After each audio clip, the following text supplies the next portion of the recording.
Nó đang chạy cái thấy thúc nốt đậu, nó biết thúc nốt ở đây ta bán nhiều mình ghé lại hỏi nhiều mình thúc nốt. Hỏi có thúc nốt có hư không? Quay lại với phần âm nhạc bộ phim, chúng ta đến với ca khúc Đậu lại đang coi cái này đó đây. Mưa gió truyền đêm. Mới thở mới gặp nó làm Chứ con đi xe lửa con đi rồi.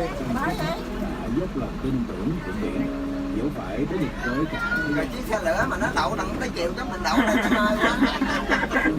Rồi chiều luôn.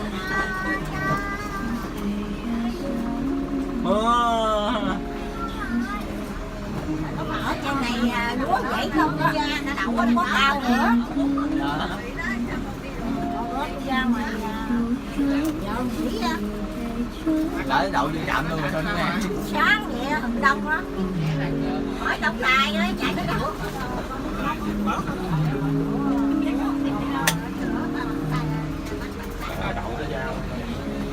Giờ mấy cô trên xe ai có đói bụng đó đâu, kêu tài thấy nó bao cho mình ăn nha, phải ghé nó ngồi đợi đó.